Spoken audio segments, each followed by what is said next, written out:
Trump shakes Emperor's hand and everyone immediately noticed one huge thing that happened. Look close. There has been no end to the comparisons between President Trump and former President Obama. For the most part, Democrats tend to love and support their DNC-anointed President, Obama, and Republicans back their choice in President Trump. The news media has been a huge part of the perception of both of these men and in many ways shaped how the public sees their careers. Even though the media fawns all over the Obamas and in turn makes President Trump's every move sound like it's going to end the world as we know it, a picture is still worth 1,000 words. And between pictures and the constant updates from the president's own social media, we can usually sort out what is the truth, and what is media bias. This is especially important when it comes to the weightier issues, like the president's ability to deal with foreign diplomacy. The former commander-in-chief, Barack Obama seemed all too happy to yield an unending respect and deference to any and all leaders of other countries, whether they be friend or foe. President Trump, however, doesn't feel the same way.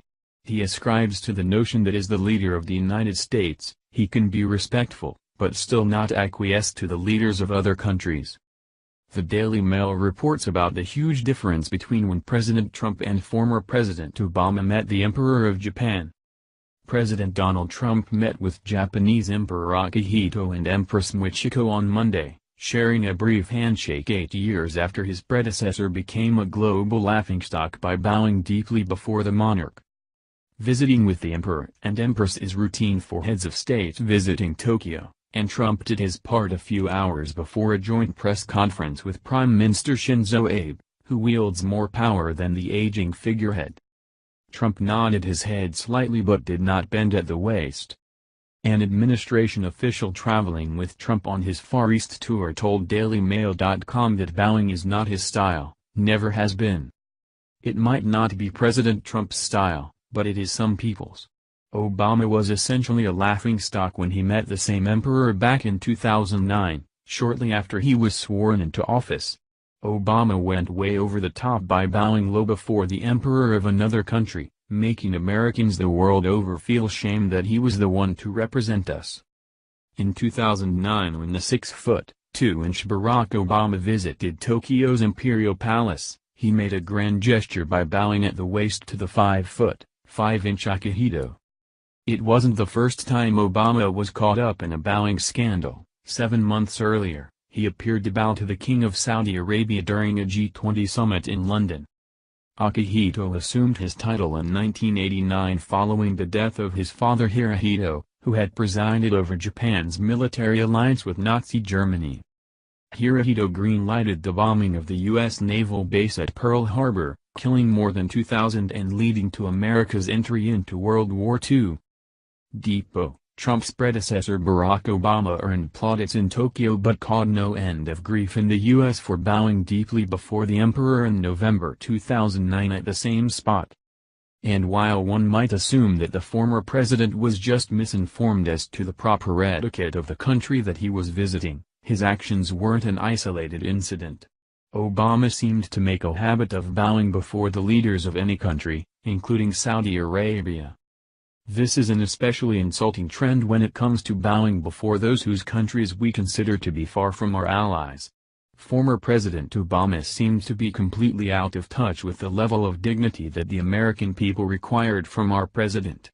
Thankfully, we don't have that problem in this president or his wife.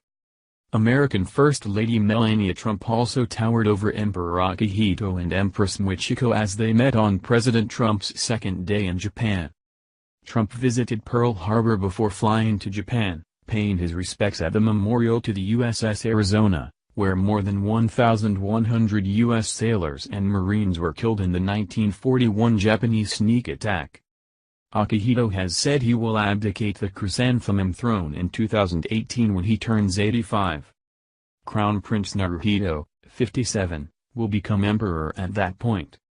Japan claims its monarchy can be traced back 2,000 years, all the way to the legendary sun goddess Amaterasu. President Trump is in Japan to deal with a number of issues that we face, along with our ally, and that entails working with both the Prime Minister and the Emperor. Much like many countries, Japan has an elected head and a figurehead. Abe and Akihito are at opposite ends of the political spectrum, with the Prime Minister being far more conservative and willing to antagonize its North Korean neighbor with economic sanctions as Kim Jong-un rattles his nuclear sabers. Japan's constitution has forbidden it to have a standing army since 1949, but in reality, its self-defense forces fulfill that role. The increasingly frail emperor is seen as a liberal who opposes any return to the militaristic ways that characterized his nation a century ago. While the idea of bowing before the leader of another country might not seem like such a big deal to some, it really is a huge deal to others. When we consider that those who left Europe did so in order that they could have the freedom to bow to no one and that the American Revolution rang out with chants like "No King but King Jesus," it's particularly insulting that the leader of this great nation would bow to anyone. Thankfully, President Trump doesn't care to bow to a king or emperor or anyone else. We can depend on him to carry America's good name to other countries with all the strength and dignity that our history requires. Thank you for watching this video. What do you think about this? Share this on Facebook and Twitter along with your comments.